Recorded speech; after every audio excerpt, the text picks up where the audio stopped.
parti. Donc, bonjour à tous ceux qui nous rejoignent. Bonjour François-Régis Fournier. Bonjour. Vicky qui nous accompagne aussi du CEF. Et donc, aujourd'hui, nous commençons la 4e édition de nos entretiens sous la formule une rencontre, 5 questions. Aujourd'hui, le titre de l'entretien a été choisi par notre invité, qui est photographe, François-Régis Fournier. On dit que 2 parallèles ne se rejoignent pas, ne se rejoignent jamais. Faux. Alors bon, on verra durant l'entretien pourquoi les parallèles et surtout pourquoi on pourrait prétendre parfois que cette affirmation scientifique est peut-être fausse. Dans certains cas, en tout cas, ou sous les angles d'une certaine subjectivité, peut-être. Bon, la virtualité facilite les choses. Et bien sûr, on peut se rencontrer comme ça à distance. Et dans ce cas-là, d'autant plus qu'il s'agit d'une rencontre entre Montréal et Buenos Aires.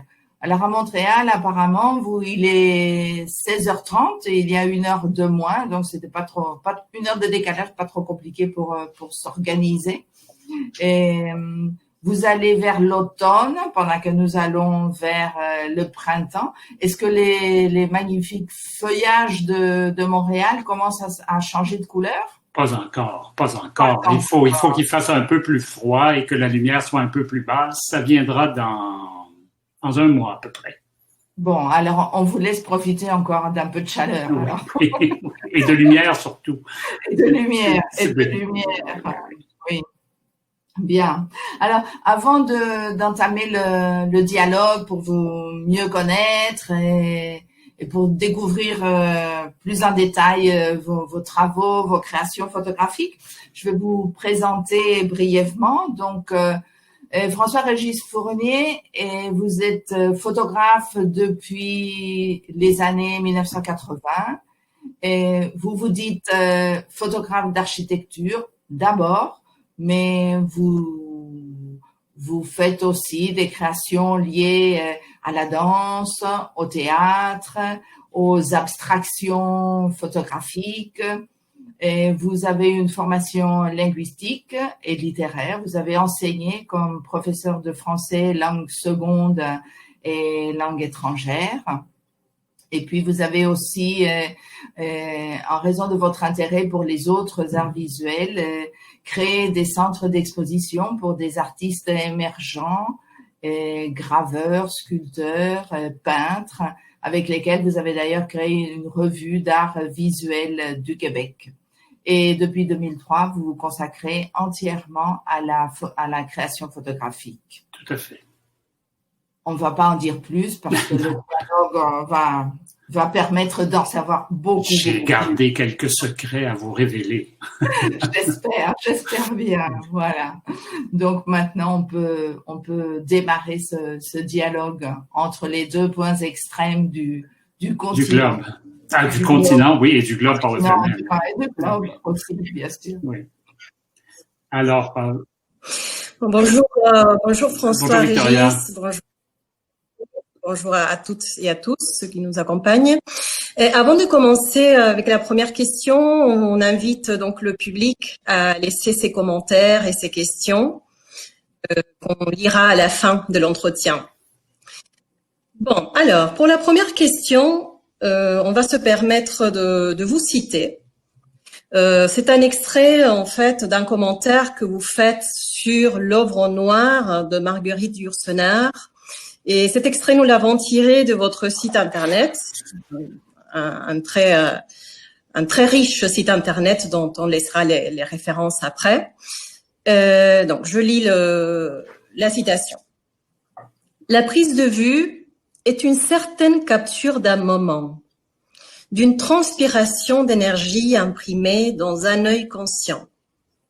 Cet instant de lumière est conservé comme témoin que cet éclat a bien eu lieu, qu'il a existé dans sa vérité, niant par ce fait le néant. Donc, à partir de votre propre réflexion, On voudrait vous demander qu'est-ce que cela représente pour vous, la photographie? Qu'est-ce qui vous a amené à vous intéresser à la photographie? Depuis quand est-ce que vous êtes photographe? Et quel est votre parcours comme photographe? Bonne question au pluriel. Alors souvent, on dit aux photographes qui partent en voyage, caméra en bandoulière, ah, vous les photographes, vous passez votre temps à cliquer, à déclencher votre appareil et vous faites vraiment votre voyage, vous vivez l'instant. Après, quand vous rentrez chez vous, vous regardez vos photos et vous avez les émotions que les photos que vous avez prises vous suggèrent. Je suis pas du tout d'accord avec ça. Au contraire, le photographe, pour pouvoir déclencher, il doit se concentrer. Et la photographie, pour moi, c'est une façon de faire le point sur le réel que je perçois. C'est à travers une perception tout à fait personnelle. Et je ne peux pas faire autrement que d'avoir un regard intense sur ce que je vois, sur ce que je vise, sur ce que je cadre, pour enfin déclencher le petit bouton qui permet d'enregistrer la fraction de seconde qui est devant moi. Alors, c'est ça la photographie, c'est l'intensité du moment. C'est en même temps une négation de la mort. Si je suis en train de photographier un événement, cet événement ne pourra jamais mourir. Je me prends peut-être pour quelqu'un d'autre avec un grand D, et ça n'a rien à voir avec le prénom d'un président d'un certain pays, mais plutôt avec Dieu. Mais j'ai quand même cette idée fondamentale qui m'anime de conserver le temps qui passe. Mais c'est aussi, en plus de cette notion temporelle et cette opposition temporalité-éternité, il y a une autre notion derrière la photographie, à mon avis, pour ma pratique à moi, c'est la construction. Je ne peux pas photographier quelque chose qui n'est pas d'abord construit. C'est la raison pour laquelle je ne fais jamais, ou très rarement, il ne faut pas dire jamais bien sûr, mais je fais très rarement des photos de personnes, des photos de rue avec des gens qui se promènent. C'est pas tout à fait le genre de photos que je suis à l'aise de faire. Il y a des gens qui le font très bien, moi non, je n'ai pas ce talent. Alors c'est pour ça qu'éventuellement, en plus de faire de la photo inanimée, entre guillemets, je vais rendre solide un mouvement dans un spectacle de danse, par exemple, ou une pièce de théâtre où je peux, parce que j'ai eu l'expérience de la répétition assez fréquemment, des spectacles que je photographie, je les vois en répétition, je connais les chorégraphies, je peux prévoir le mouvement. Et donc, je peux prévoir la construction du chorégraphe ou du metteur en scène. Alors, la construction, c'est vraiment ce qui m'anime. Fondamentalement, je suis peut-être un architecte frustré.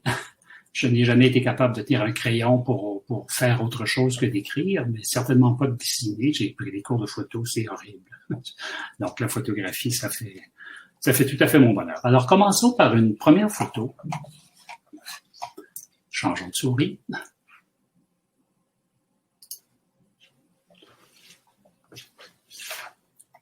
Alors, cette photo a été prise le 1er mai 2013, Palais Royal.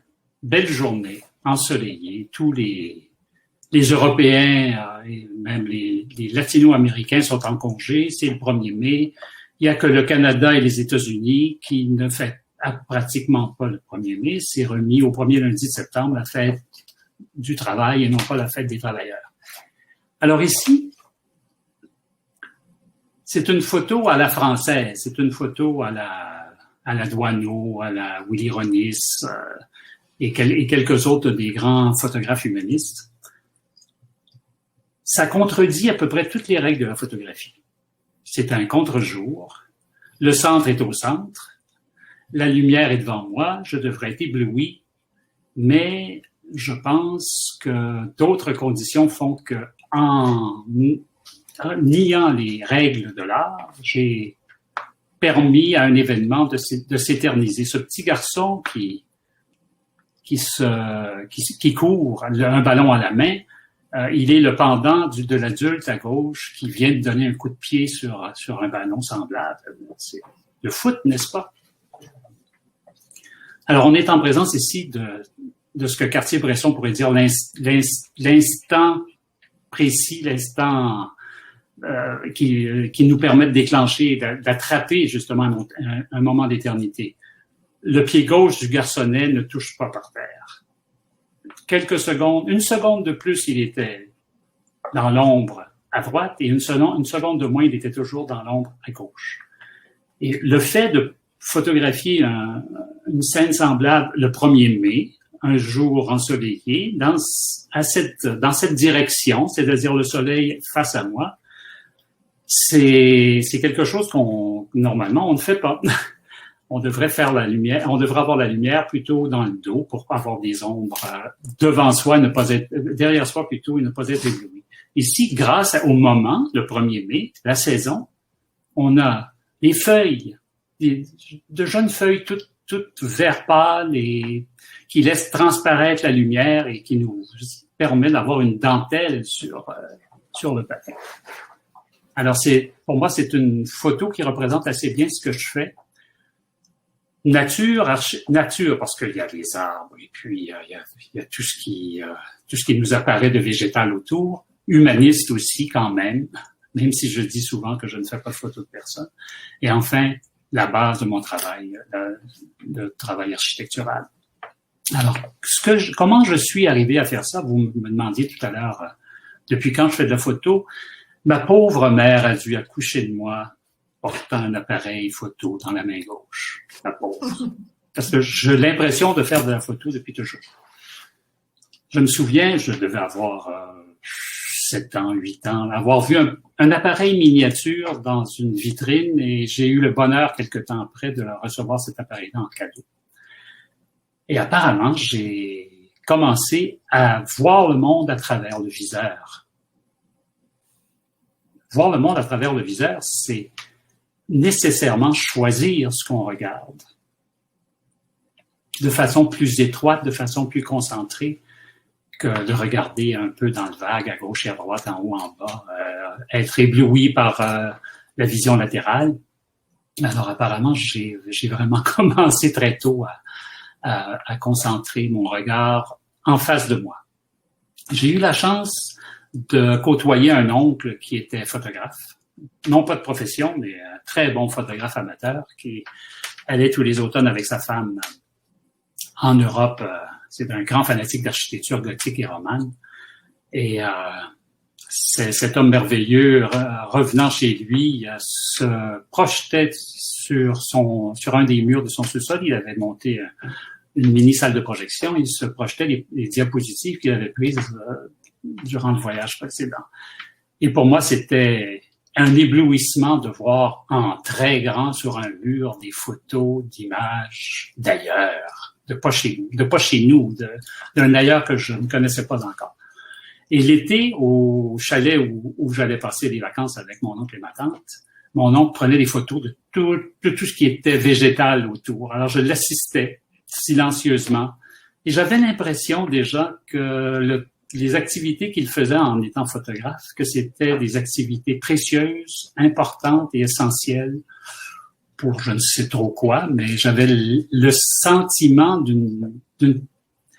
d'un essentiel absolument incontournable. Alors, j'ai dû me tourner vers la photographie de façon assez naturelle en fréquentant cet oncle.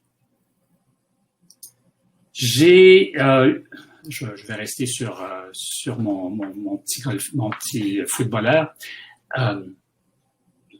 J'ai vraiment commencé à montrer des photos, parce que j'ai toujours fait des photos, mais à les montrer de façon un peu plus libre, parce que n'ayant pas vraiment de formation en photographie, j'ai appris la photographie sur le tas. On a souvent dans ce cas-là tous les gens qui pratiquent une activité qui n'est pas leur activité professionnelle première, on a souvent le sentiment de l'imposteur. Alors, c'est en venant étudier l'espagnol à Córdoba, chez vous, en Argentine, j'ai été reçu, accueilli et vraiment superbement reçu par un grand ami qui est mon frère du Sud, comme je l'appelle, comme je suis pour lui le frère du Nord, José Flores, qui est architecte à Córdoba. Et j'avais déjà passé le cap de l'argentique et j'avais mon premier appareil numérique. Alors, tous les jours, quand j'allais étudier l'espagnol à l'université de Córdoba, je revenais avec quelques photos de la Manzana de las Luces de Córdoba et du fameux collège à côté, le collège jésuite, qui la date de fondation remonte avant la fondation de Québec. Ça m'impressionnait énormément. Alors, à chaque fois que je rentrais de mes cours d'espagnol, je montrais mes photos à José et José m'a vraiment encouragé à montrer mes photos aux autres, à ne pas les garder pour moi, mes amis proches et la famille. Alors, grâce à lui, j'ai entendu parler d'un professeur de français de l'Alliance française qui était aussi en lien avec le Québec. Alors, j'ai fait des recherches et j'ai découvert, vous connaissez peut-être, Elsa Ceresanski, qui est la fondatrice du premier centre d'études canadiennes en Argentine. Et je l'ai rencontrée, je suis devenu son ambassadeur. Parce que pas chaque année, mais tous les 2 ans, elle organisait un colloque international sur le patrimoine avec l'Université de Córdoba et le Centre d'études canadiennes. Alors, chaque année paire. Alors, on était en 2003, préparé quelque chose pour 2004. J'ai avec beaucoup d'enthousiasme, accepté la mission d'aller chercher des spécialistes québécois pour venir parler de leur spécialité à Córdoba. Alors, ça s'est produit en 2004, 2006, 2008. Et en 2006, j'ai préparé une exposition avec des photographes québécois. En 2006, j'ai fait ma première exposition solo à Córdoba, en ayant comme thème un parallèle entre l'architecture jésuite de l'Argentine et celle du Québec. Alors, ça a été vraiment ma porte d'entrée. Et aussi une autre exposition que j'ai montée qui s'appelait Québec architecture à découvrir. Ces 2 expositions-là sont passées à Buenos Aires grâce à Adriana Ramponi. Alors, j'ai fait une exposition à l'Université Belgrano et une autre à la Manzana de las Luces de Buenos Aires. Et c'est comme ça que ça s'est enchaîné petit à petit jusqu'en Terre de Feu. On est allé même à Milan, Adriana et moi, présenter des choses qu'on avait faites ensemble sur le Québec et sur l'Argentine. Alors, je pense que l'Argentine si ma mère m'a donné naissance physiquement, photographiquement, c'est l'Argentine qui est ma mère. Alors aujourd'hui, je continue à travailler les photos de la même façon, donc à architecture surtout, mais avec notre confinement, j'ai découvert autre chose. Je me suis mis à fouiller dans mon stock de photos, j'en ai quand même quelques centaines de milliers, et en me servant de l'actualité, je fais des montages ou ce que j'appelle plutôt des photos augmentées. Alors ici, on a une sculpture d'Alexander Calder qui a été faite pour l'Expo 67 à Montréal, qui s'appelle Trois disques ou L'Homme. Alors, cette immense sculpture qui a 21 mètres de haut, en acier, pour moi, les trois sphères m'ont tout de suite questionné au moment où on a commencé à être confinés. Je disais, quand on parle de 3 sphères, on peut aussi parler de 3 planètes. Est-ce que nous, en tant qu'Éthériens, nous avons 3 planètes, 2 planètes de rechange? Non, on n'en a qu'une seule. Alors, j'ai commencé à faire vibrer la sculpture. La Terre tremble. Elle nous avertit qu'il y a un danger qui est imminent. Il faut ou changer notre style de vie, ou améliorer scientifiquement nos techniques de production, ou améliorer les choses pour faire en sorte que la Terre réapprenne à respirer. Alors, ça a donné ce photomontage qui contient 3 photos, en fait, de la même sculpture, mais j'ai travaillé avec des objectifs, faire des zooms avant, faire des zooms arrière, et ensuite combiner tout ça. Ça me passionne énormément. Je fais aussi des choses dans ce style. Ceci est un bronze représentant l'exploit de la Place d'Armes. La Place d'Armes à Montréal, sur la Place d'Armes, je devrais dire, à Montréal, nous avons un monument aux fondateurs. Je mets un S à fondateur et fondatrice de Montréal, même si au sommet du monument, il n'y a que Paul Chaumédé de Maisonneuve avec son drapeau. Autour du monument principal, il y a une fontaine où on trouve quatre personnages importants de l'histoire de Montréal, et surtout un personnage qui ne porte pas de nom. Et ça m'a vraiment, j'ai vraiment pris conscience de ça en allant visiter relativement dernièrement cet endroit. Les autres ont un nom, lui non. On dit Iroquois. C'est facile. Il n'y a pas de nom. Ce personnage n'aura jamais une rue à son nom, un hôpital à son nom, une école. Mais les autres, oui. Il y a des écoles Charlemagne, il y a une école Jeanne-Mance, il y a une rue Jeanne-Mance, il y a un boulevard de Maisonneuve, et ainsi de suite. Mais l'Iroquois, non. Et entre l'Iroquois et Jeanne-Mance, qui sont les 2 statues qui se donnent dos, il y a un bronze, une plaque de bronze représentant l'exploit de la Place d'Armes. Un peu assez violente, disons. Notre fondateur de Montréal met sur la gorge d'un Iroquois son fusil. Non, c'est un pistolet. C'est un pistolet. Et le meurtre de George Floyd venait de se produire aux États-Unis. Je n'ai pas pu faire autrement que de faire le lien. Et c'est pour ça que c'est comme ça que j'ai monté la photo suivante. On est devant un mur en pierre qui représente le régime français. Alors, un bel édifice qui a disparu, qui est adossé à un édifice du régime anglais. Et ce même édifice fait face au palais de justice qu'on voit ici derrière toutes ces fenêtres modernes, c'est le palais de justice, et je me suis permis de décoller la plaque de bronze, enfin, virtuellement, de la décoller de la Place d'Armes pour la recoller sur le mur portant les 2 cheminées du régime français. Et pour moi, c'est le symbole tout à fait encore actuel que même pendant le régime français, par la suite sous le régime anglais et encore actuellement, un pistolet sur la gorge, c'est l'équivalent d'un genou américain sur la même gorge. Alors, je me fais un point d'honneur d'aller chercher dans mon matériel des choses qui, apparemment, au moment où je prenais ces photos, je n'avais pas du tout l'intention de faire ce genre de montage. Et aujourd'hui, je retrouve dans ce vocabulaire, c'est mon dictionnaire, finalement, l'ensemble de mes photos, ce sont les mots que j'utiliserais si j'étais poète.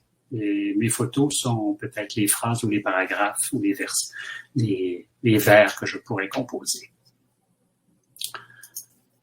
On peut, d'une certaine manière, avant de continuer de faire un petit commentaire pour enchaîner.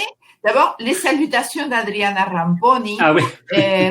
Là, je me permets de la saluer, Adriana, si tu continues à nous écouter, j'espère. Tu es la bienvenue à cet entretien.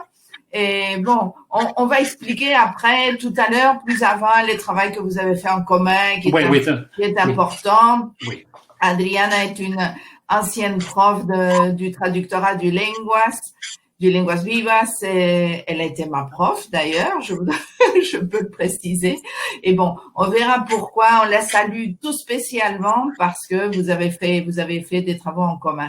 Alors, pour continuer, là, je vois que la photo qui vient maintenant est liée encore à l'architecture. Donc, l'architecture, d'abord, c'est écrit tel quel sur ta page Facebook.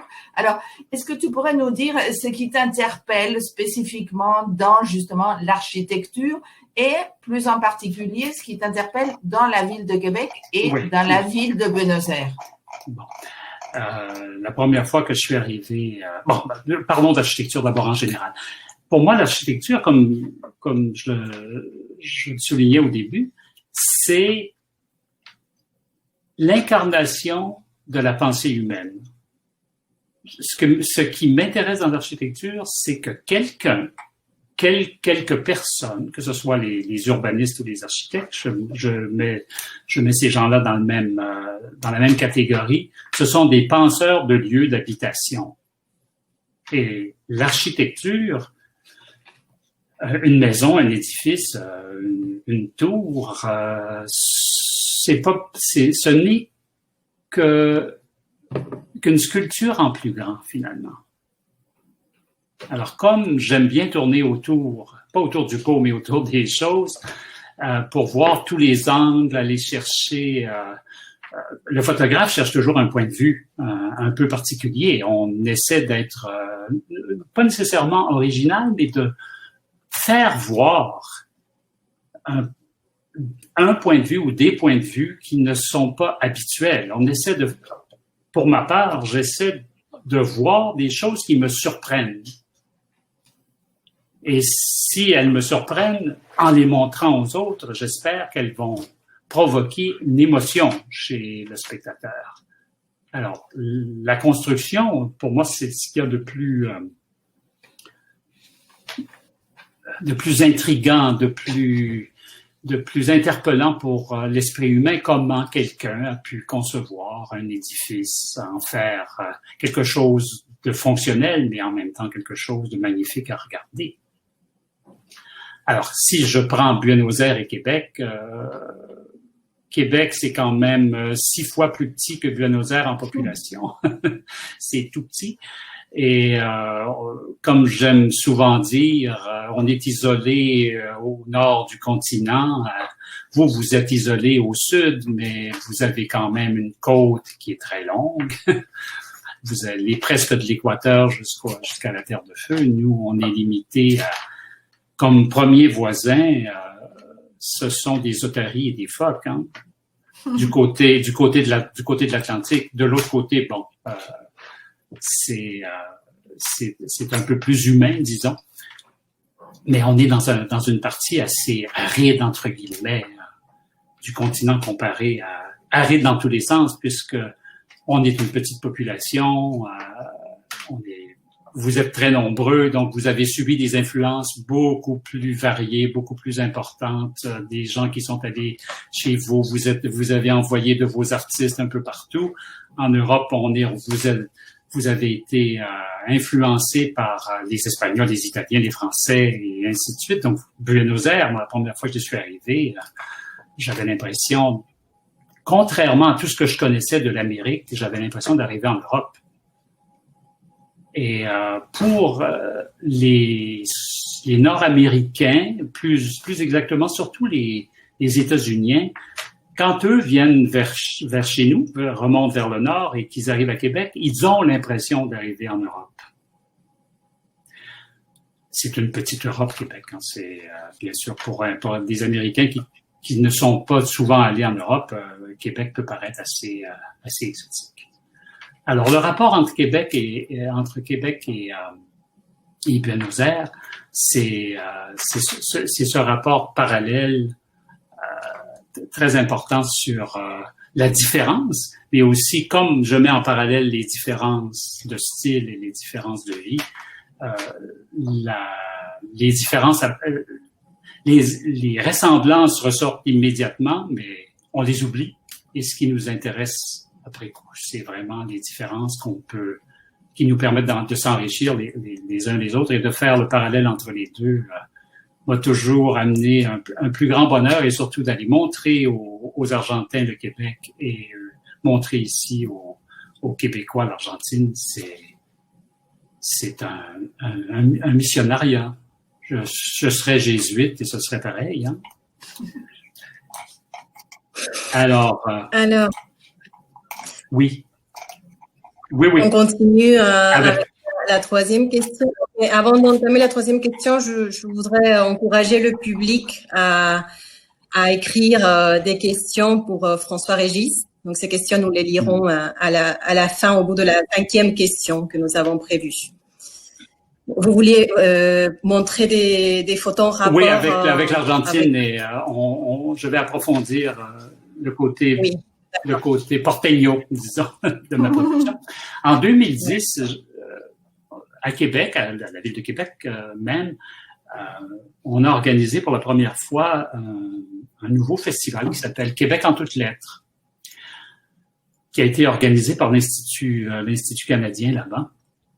Et on voulait célébrer Borges et aussi le premier anniversaire, enfin, la première date anniversaire du début de l'indépendance de l'Argentine, 1810. Alors, 2010, c'était tout à fait indiqué. Alors, comme on connaissait mon travail, quelques personnes de Québec connaissaient mon travail, on m'a invité à faire des expositions en rapport avec l'Argentine. J'en ai fait une qui s'appelle Lumière de Buenos Aires. Lumière au singulier. C'est vraiment la lumière que je voulais célébrer.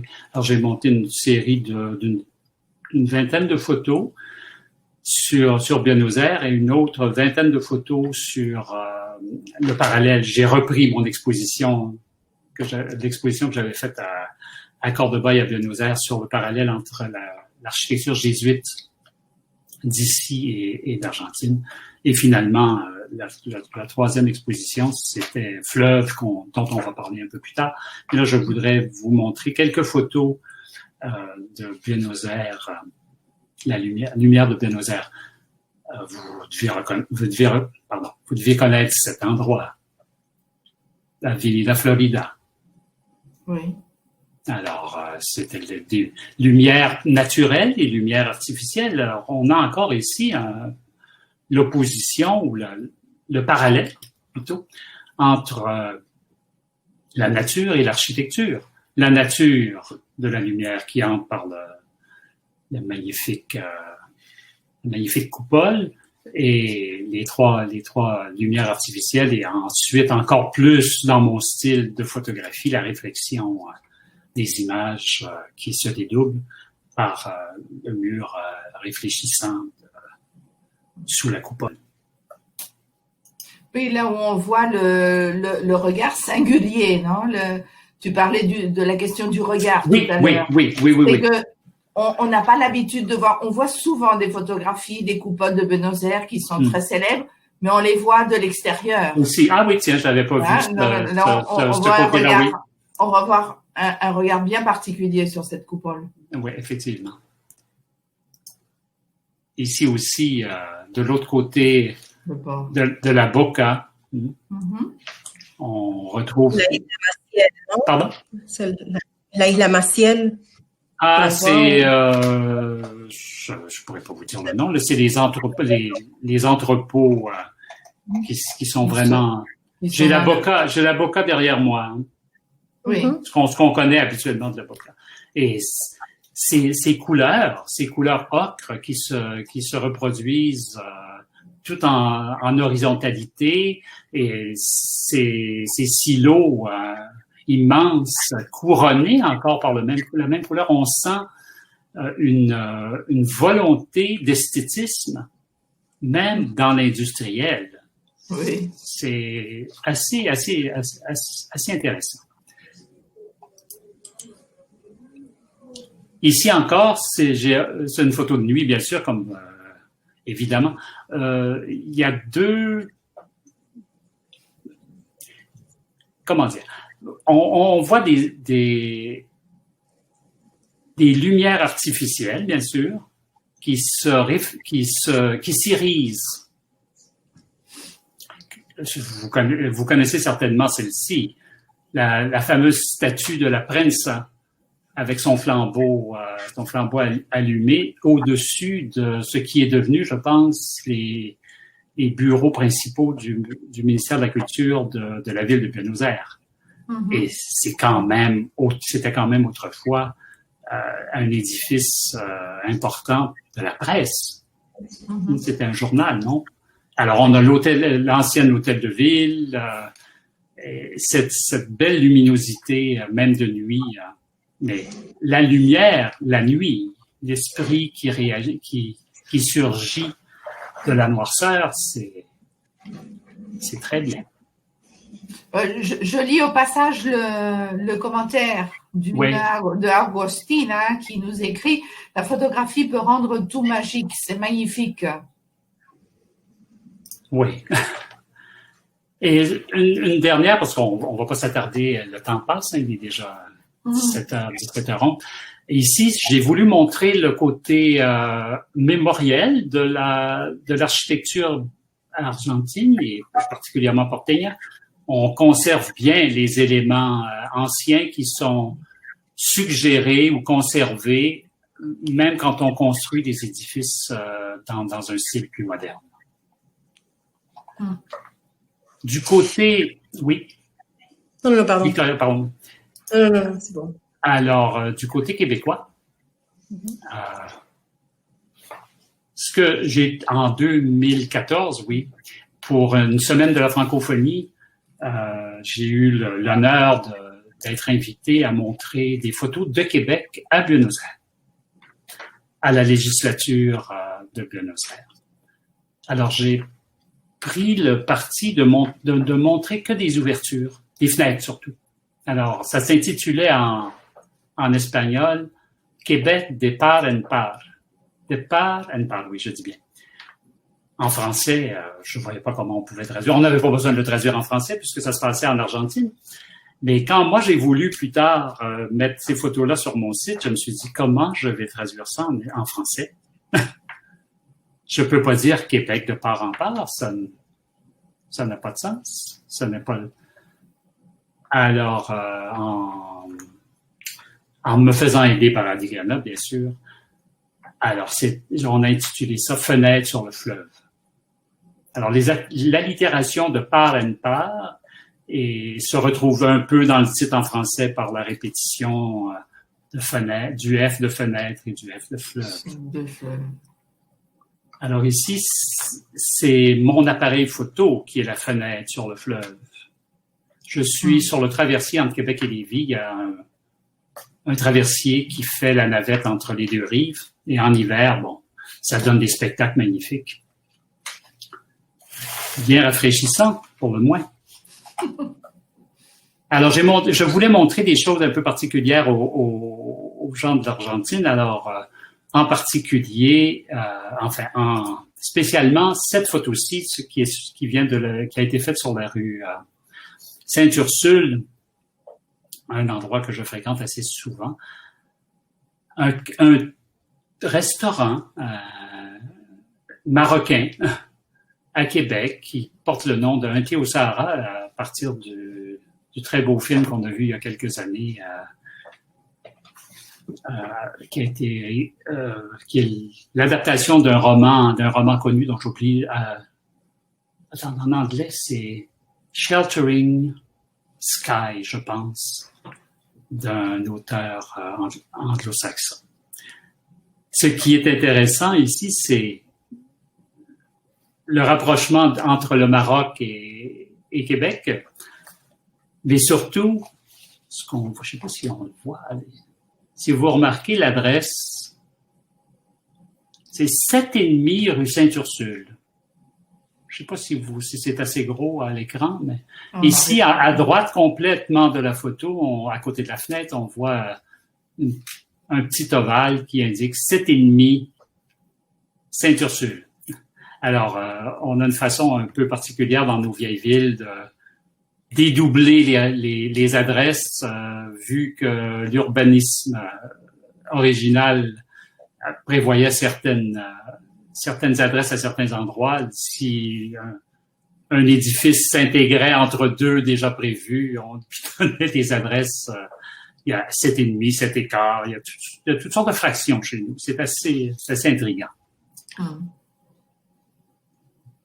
Aussi, ici, 3 tours de Québec. La tour de la chapelle des Jésuites au premier plan. Et derrière, bon, j'oublie ce que c'est, mais c'est en moins d'importance. La deuxième. Et la troisième ici est assez importante. C'est le monument le plus art déco de Québec. Malgré son côté très ancien, plutôt anglais comme architecture, quelques vestiges du régime français, mais il y a eu quelques beautés qui ont été construites, pas comme en Argentine, pas comme à Buenos Aires, mais il y a quelques édifices comme ça d'art déco qui ont été faits. Ça, c'en est un. Bon, ça, c'est mes réflexions, comme tout à l'heure, l'image des galeries Güemes, on remarquait une réflexion de la lumière artificielle et de la coupole sur une partie plus brillante. C'est souvent ce que je fais aussi. Je fais réfléchir l'architecture.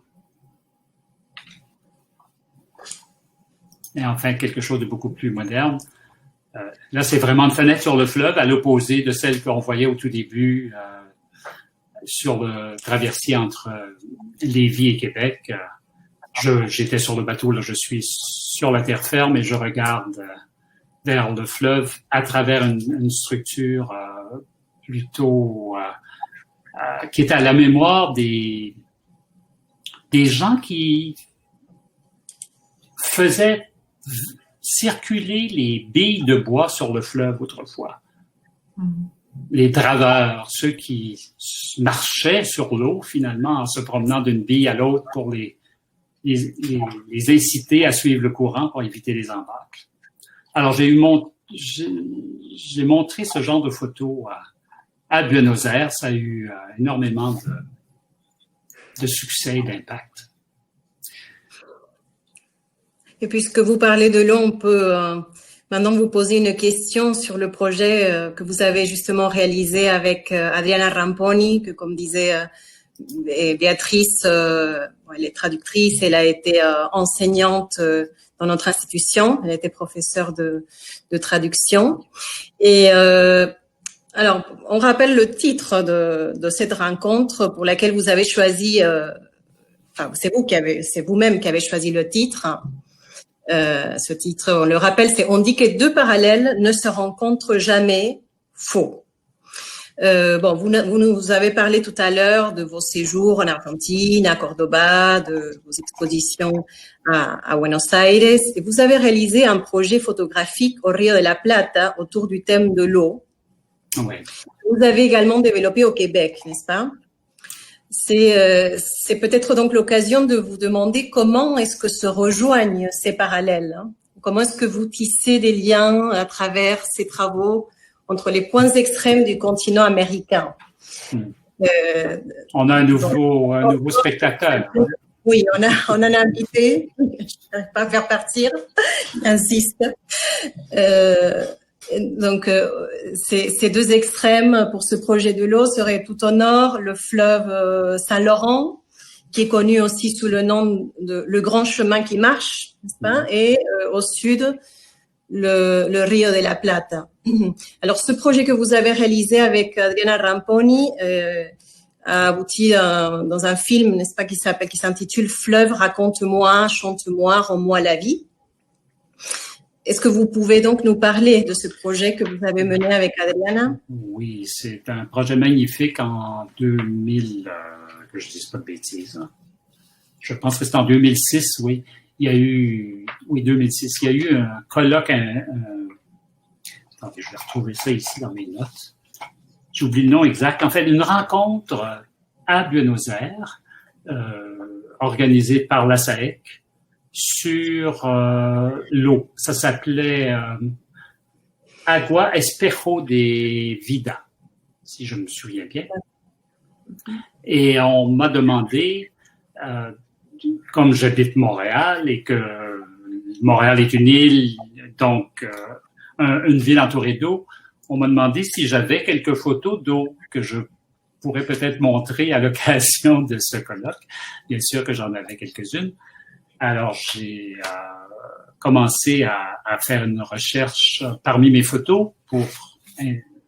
finalement, ça a donné lieu à une exposition photo-papier d'une vingtaine de 21 photos exactement. Et à Adriana Ramponi, on a demandé de faire, et c'est là le début de notre collaboration pour ce projet, on a demandé de faire une conclusion à ce colloque qui ne soit pas une conclusion scientifique. C'était une rencontre entre spécialistes de l'eau, écologistes et autres personnes qui s'intéressaient à la chose aquatique. Alors, ça c'était au printemps, enfin, quand on se promène entre l'Argentine et le Québec, on parle ni de printemps ni d'automne, on parle du mois plutôt, parce que si on parle du printemps, on ne sait plus si c'est chez vous ou chez nous. Donc, c'était au mois d'avril et le colloque avait lieu en octobre. Donc, Adriana s'est préparée de son côté, moi du mien, et à un moment donné, Adriana me dit, j'aimerais ça faire un parallèle entre la colonisation du Rio de la Plata et la colonisation du Saint-Laurent, en mettant l'accent sur l'eau. Comment on a traité l'eau de part et d'autre depuis la venue des Européens sur le continent américain. Et c'est comme ça que le projet est né. Adriana m'a demandé, elle aussi, si je pouvais lui passer des photos représentant l'eau dans tous ses états, état gazeux, état solide, état liquide. Alors, je lui ai envoyé 1500 photos, je pense. Et elle s'est inspirée... Ah non, je ne devrais pas dire ça comme ça. Elle a trouvé les photos qui lui permettaient d'avoir un regard poétique sur la colonisation des deux fleuves en illustrant verbalement son propos, et tout ça appuyé par une image. Alors, donnons l'exemple de la première image qu'elle a choisie. C'est un petit bateau. Elle dit... Attendez que je retrouve... La mémoire me faisant défaut, je ne peux pas la citer.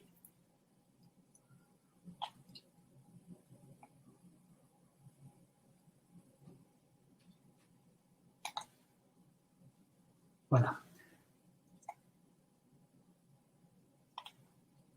Alors, elle dit dans son texte, « Puis il y eut un petit voilier de glace qui fit office de boussole, qui marqua le nord et signala la route qui ouvrait le passage vers l'ouest. Ce petit voilier de glace, c'est un morceau de cellophane, un emballage de papier, de paquet de cigarettes qui est pris dans la glace.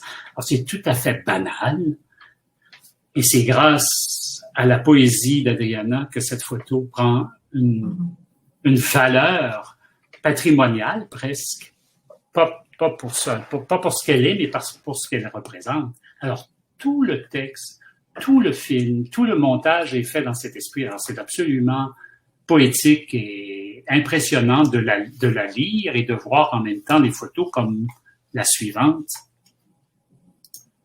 On est dans la baie des Chaleurs. Il fait un froid de canard, mais on est dans la baie des Chaleurs. Jacques Cartier a décidé que le 15 juillet 1534, il allait baptiser cette baie magnifique où il passait ses vacances, baie des Chaleurs. Mais il faisait, le jour où j'ai pris la photo, il devait faire moins 30. Alors, Adriana, il voit ici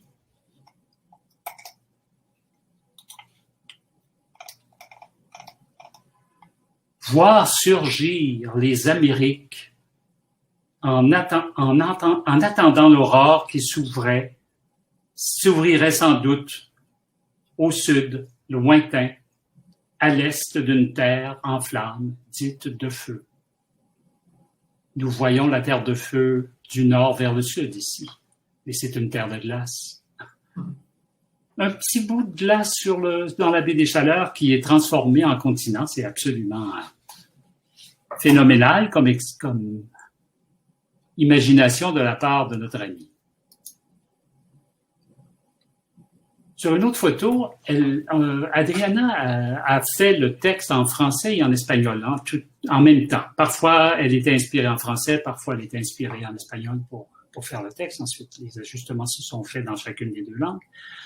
Pour cette photo en particulier, qui est une photo qui fait partie des photos imprimées que j'ai montrées à l'exposition, elle l'a intitulée « Haleine de baleine ». Il faut vraiment être francophone jusqu'au bout des doigts pour pouvoir sortir ces deux mots-là associés de cette façon, parce que finalement, on voit presque pas la baleine. C'est vraiment le souffle de cet animal qui l'a inspiré. Ou quelque chose comme ça. Une toile d'araignée couverte de la rosée du matin. Alors, le titre est absolument formidable.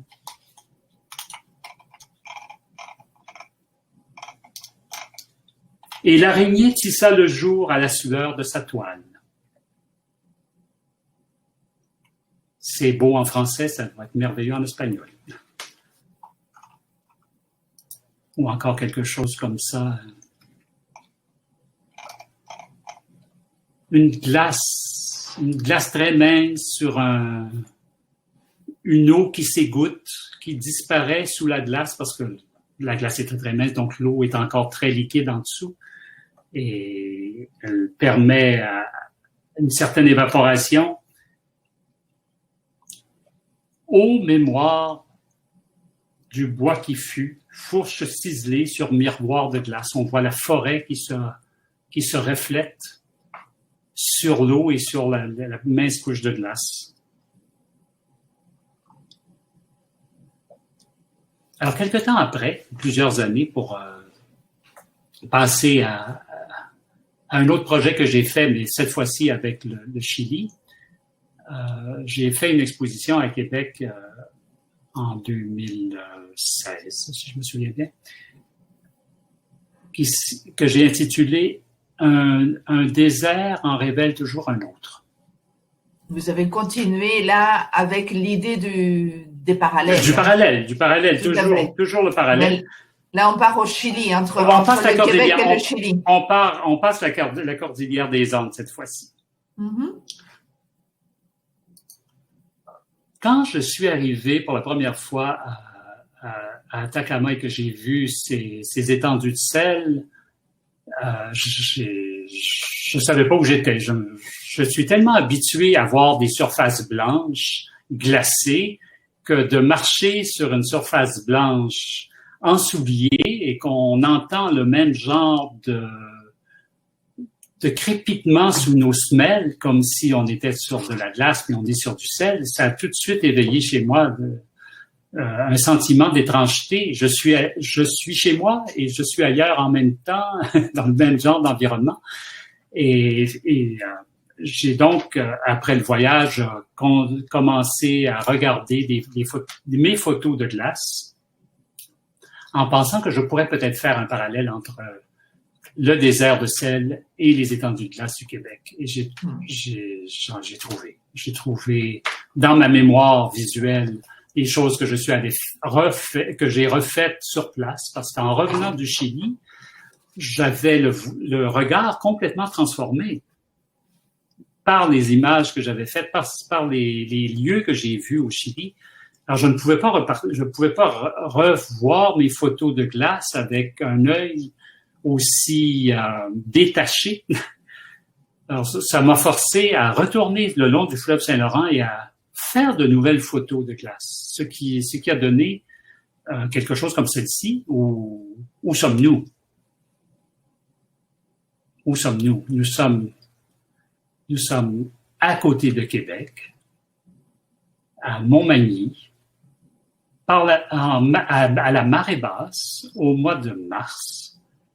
Vous savez que le fleuve Saint-Laurent a 2 marées par jour, presque jusqu'à Trois-Rivières, assez forte jusqu'à Québec, et que l'eau est salée encore un peu à Québec. Hein. Donc, on remonte, l'Atlantique refoule le Saint-Laurent assez loin, et ça crée... donc, c'est pas un fleuve très profond, le Saint-Laurent. Alors, les rives sont très longues à marée basse et peu couvertes d'eau à marée haute, ce qui empêche les glaces qui se forment entre les marées de fondre quand la marée se retire. Alors, ça donne ces grandes étendues de glace ciselées par la boue qui est en dessous. Mm-hmm. Et ça ressemble à ça. Oui, c'est extraordinaire, là, le parallèle. On est dans le désert attendez, c'est le Salar de Talar, si je me souviens. Oui, c'est ça. Oui. Et les parallèles se rencontrent. Oui, tout à fait. Alors, c'est tout à fait faux que les parallèles ne se rencontrent pas.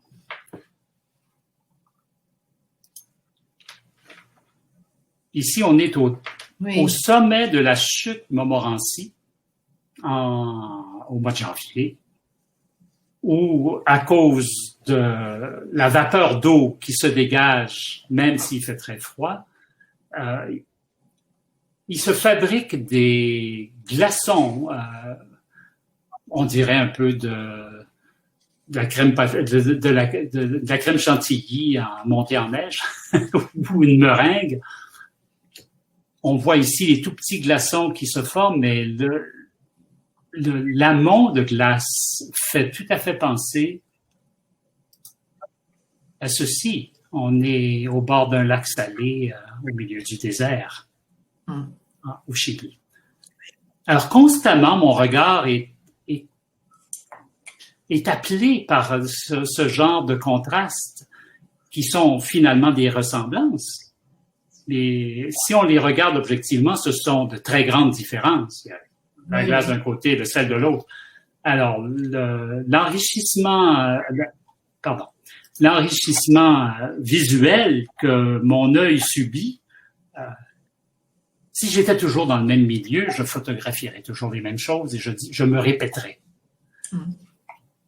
Mais là, chaque regard rétroalimente le regard sur les différences. Exactement. Alors voilà pour le côté nature. Architecture, nature, vous voyez que c'est quand même assez... mon fil conducteur est toujours le même. J'ai été appelé par Julie Vincent, qui est une auteure québécoise, à aider des comédiens québécois qui montaient une pièce que Julie a écrite qui s'appelle Le Portier de la gare Windsor, qui raconte l'histoire d'un architecte uruguayen immigré au Québec.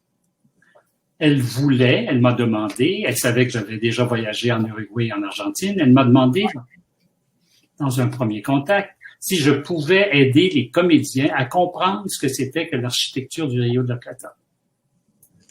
Alors, j'ai accepté volontiers, rapidement, mon rôle a changé. J'ai été intégré à la troupe et mes photos sont devenues la mémoire un peu perturbée de l'architecte immigrant. Alors, à chaque fois que l'architecte revivait des moments terribles de son départ d'Uruguay, on projetait des photos d'architecture en même temps que la pièce se déroulait sur scène. Alors, ce qui m'a intéressé avant tout, en participant à cet événement, n'a pas été de montrer mes photos d'architecture. Ça, c'était l'occasion, disons. Mais c'était la première fois que je pouvais travailler avec des humains et en faire des photos. Puisque j'ai assisté à toutes les répétitions, je pouvais prévoir les gestes principaux et importants de la pièce et ça m'a donné l'occasion de prendre en photo des bouts de scène qui sont significatifs sur le plan gestuel et donc construites sur le plan de la photo aussi. Là, on voit très bien la construction des perpendiculaires et le centre qui est ici. Enfin, je vous laisse apprécier la chose, ou un événement comme celui-ci, ou encore mieux, quelque chose comme ça, où on voit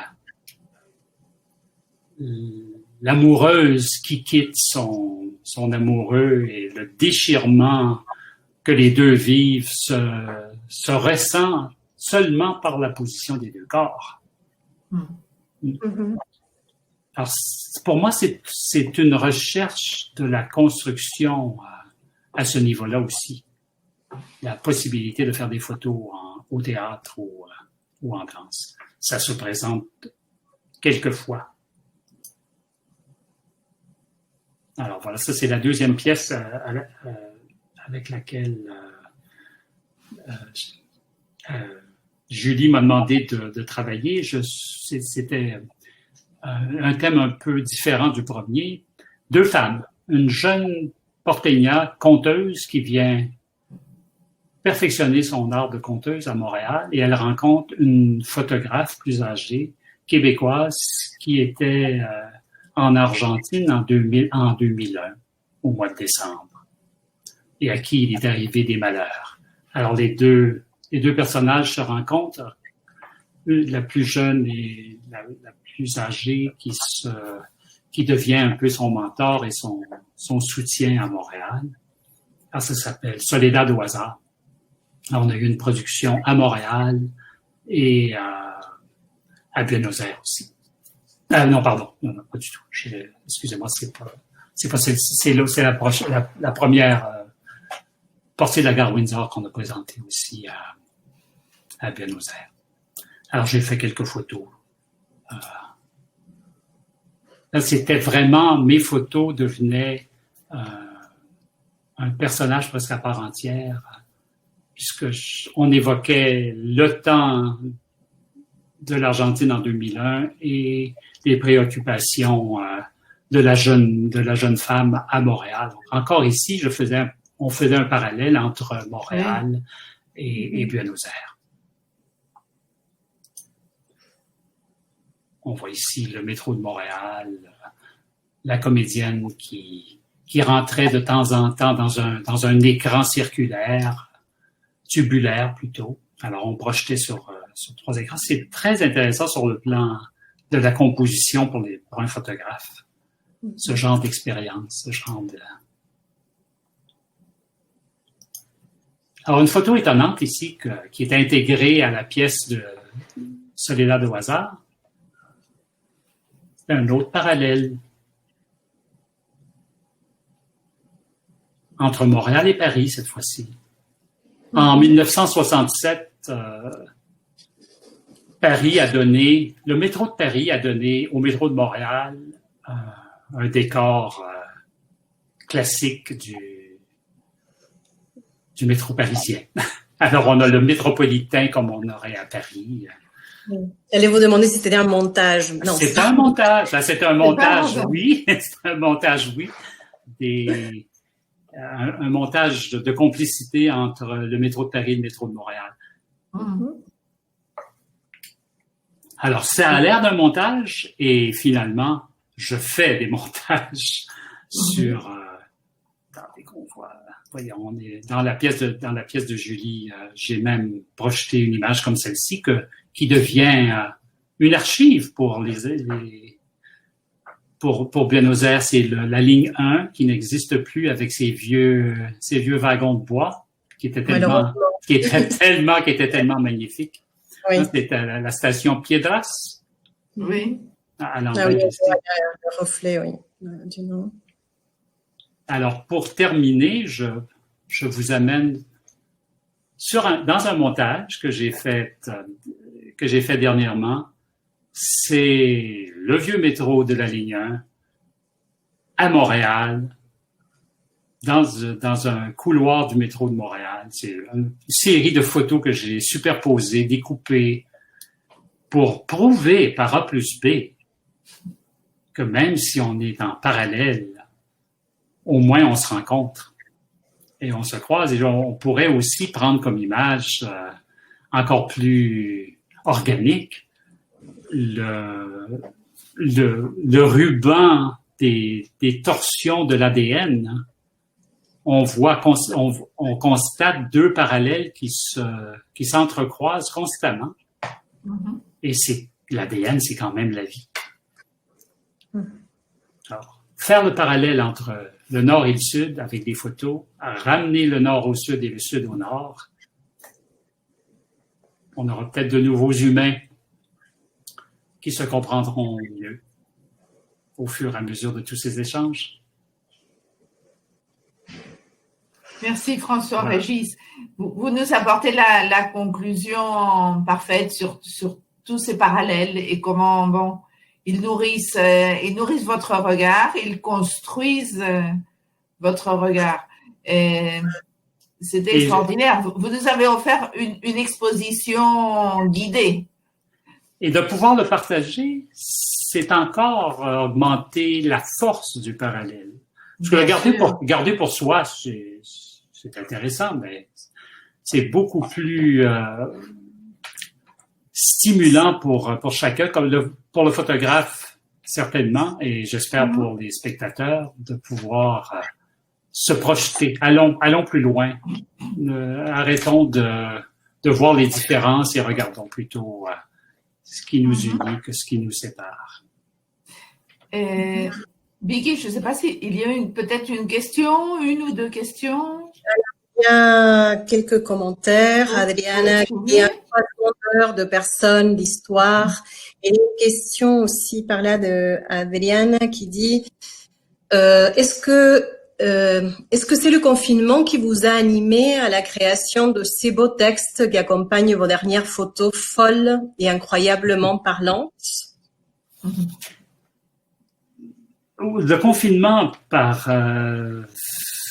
oui, d'une certaine façon, mais c'est pas le confinement à cause de la situation de la COVID qui m'attriste, parce qu'il y a quand même plein de gens qui souffrent. Le confinement m'a permis de faire quelque chose que je n'arrive pas à faire habituellement, c'est à ne pas subir les distractions de la vie courante. Alors, le confinement m'a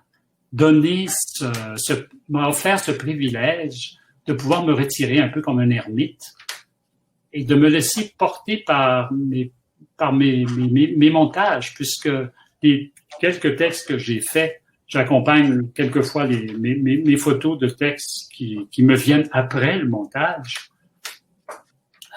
Je ne pars pas d'un texte pour essayer de l'illustrer, c'est vraiment la photographie et la recombinaison de mes photos qui m'inspire parfois des textes à tendance plus sociologique ou engagés socialement ou écologique ou encore poétique, si c'est possible, dans mon cas.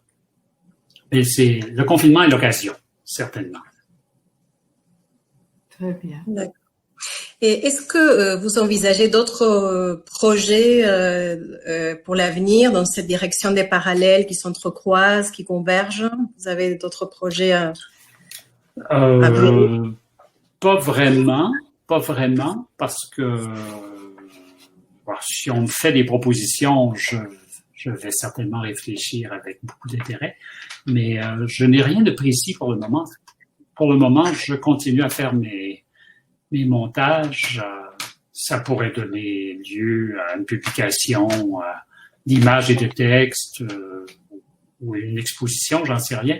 Mais pour ce qui est des parallèles, je pense que j'en fais constamment.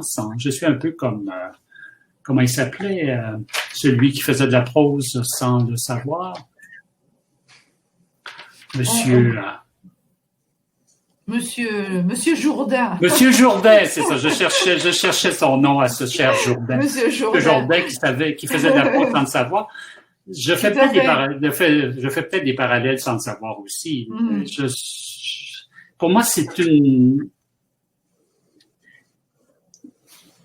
quand je fais des photos, surtout beaucoup de photos de réflexion au sens physique, de voir une réalité qui se réfléchit dans une autre, ça oblige nécessairement à dédoubler le regard. Et le dédoublement nous impose nécessairement un questionnement sur elle est de quel côté la réalité. Et cette réalité-là, la réalité réfléchie est-elle moins réelle que la réalité réfléchissante? Et c'est le rapport entre les deux qui enrichit la première réalité qui est celle qui est réfléchie, me semble-t-il. Alors, je fais ça constamment. Mais alors, pour en faire un projet, vous savez, les projets, il faut qu'on... Ça naît souvent d'échanges d'idées avec plein d'autres personnes. Pour le moment, le confinement nous empêche, non pas de réfléchir, mais de nous réunir physiquement. Oui. Et alors, d'autres commentaires du public? Oui. Yana qui dit « C'est un vrai plaisir de vous avoir écouté et d'avoir apprécié vos photos ». Adriana qui dit « Ne quittez pas le goût de donner des mots à vos photos une fois la pandémie passée, s'il vous plaît. » Adriana peut bien parler, hein, parce que c'est souvent elle qui donne des mots à mes photos, parce que pour certaines des photos que j'ai montées depuis janvier, quand je les ai montrées comme ça, tout bonnement à Adriana par Internet, elle a spontanément elle-même écrit des textes sur mes photos, sur certaines de mes photos. Donc, il faut peut-être que les gens qui auront l'occasion d'aller voir sur mon site, qu'ils se rendent compte que beaucoup de textes qui sont là, les plus beaux, sont d'Adriana. En français et en espagnol. Parce qu'elle elle les a fait dans les deux langues. Elle est aussi ambidextre que je le suis, d'une certaine façon. Si moi, je réfléchis la réalité dans une vitrine, elle réfléchit un texte en français, en espagnol et vice-versa.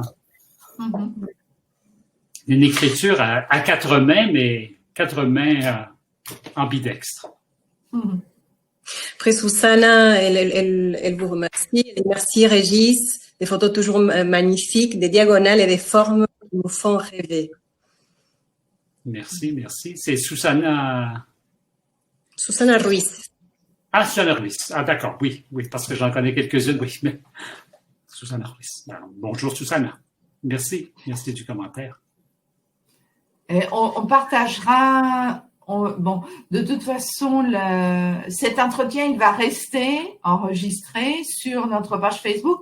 On partagera aussi le lien de votre page parce qu'elle est très riche. Il y a justement les photos, les expositions, vos textes.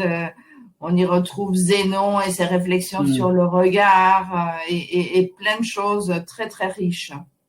Oui, Susanna Ruiz. Susanna Gulovic. Bonjour, Susanna. Bonjour, Susanna. Oui, Susanna. Elle aussi, on peut parler de ses magnifiques aquarelles et dessins. Elle a un beau talent manuel que je n'ai pas. Moi, c'est la photo qui me permet de m'exprimer. Elle, c'est vraiment très, très beau dessin. Ah, d'ailleurs, pour une des pièces, si vous permettez, pour la dernière pièce, Soledad au hasard, je suis allé en Argentine chercher des photos particulièrement pertinentes pour la pièce, faire des photos, je devrais dire, et j'avais comme mission de trouver des visages. Parce que le personnage du photographe commence la pièce en disant « Je suis le visage des autres ». Alors, grâce à Susanna, j'ai pu aller faire des photos dans un groupe d'artistes qui étaient au travail, en train de faire de l'aquarelle ou du dessin, et de les prendre en photo, en gros plan, pendant qu'elles travaillaient. Elles ont été intégrées, ces photos-là, certaines de ces photos-là ont été intégrées à la production de la pièce Soledad au hasard. Et tout ça grâce à l'Argentine, encore une fois. Oui. Beaucoup de dialogue. Toujours sur le signe du dialogue. Ma mère esthétique, ma mère ME accent grave. Esthétique, c'est l'Argentine, décidément. Avec grand plaisir. Il y a une dernière question du public, Liliana, qui vous demande quel est le rôle de la beauté dans la prise de photos. Oh, grande question. J'ai été invité j'ai fait un échange parce que j'habite à Longueuil, près de Montréal maintenant, mais j'ai habité pendant les 7 dernières années à Drummondville, une ville du centre du Québec qui est jumelée avec un regroupement de petits villages près de Strasbourg. Alors, en 2016, j'ai fait un échange avec un photographe strasbourgeois qui est venu chez moi et je suis allé passer 3 semaines chez lui. Et lui, c'est un spécialiste de la friche industrielle. J'ai visité des usines en déperdition, des ruines de toutes sortes de choses, de vieux hôtels, de vieilles maisons, pendant 3 semaines. Alain Chébert, pour pas le nommer, me disait, tu viens voir nos vieilles pierres, je vais t'amener voir des vieilles pierres. Alors, j'ai fait des photos de graffitis, de toutes sortes de démolitions, de déconstructions. Je savais vraiment pas ce que j'allais faire avec ça. Et finalement, j'ai trouvé de la beauté dans ce qui paraît à première vue de la laideur. Et on peut, grâce à un point de vue plus personnel, si on veut, on peut réussir à faire voir de la beauté dans la laideur. Vous verrez sur certaines de mes photos, j'ai fait trois montages qui s'appellent, je pense, prise de conscience ou quelque chose du genre, où je n'ai pris que des photos que j'avais faites en Alsace, dans ces lieux en apparence plutôt malfamés, mais qui, au contraire, se révèlent avec des étincelles, des éclats de lumière et de joie de vivre assez étonnants. Donc, on peut trouver la beauté dans la laideur. C'est bien relatif, la laideur.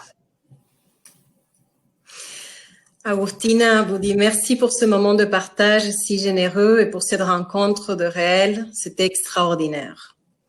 Merci à tous ceux et à toutes celles qui ont assisté à cette rencontre. Malheureusement, à mon avis, à mon goût, trop courte. On pourra en refaire une autre bientôt. Voilà, il faut continuer avec vos montages, et vos collages, et vos projets, et vos parallèles, et puis revenir nous voir. Ah, ben ça, j'aimerais bien. Hein? Oui. Faudrait monter quelque chose avec l'Argentine, il faut. Oui. C'est une nécessité, ça fait trop longtemps. Oui. Prochain avion. Voilà. Au plaisir de vous accueillir. En personne. Pour de vrai. La réciproque est vraie. Si vous voulez voir de la glace et de la neige, venez chez nous. On est chaleureux, malgré le froid. Oui. Bon, en attendant, merci beaucoup pour cette promenade virtuelle. En plus, c'est moi qui vous remercie. C'était un véritable plaisir de voir vos photos, vos très belles photos. Donc, merci de nous avoir concédé ce moment. Et beaucoup du plaisir et de ce côté-ci aussi, bien sûr. Merci au public aussi et on vous rappelle que nous sommes sur Facebook et sur Instagram, donc n'hésitez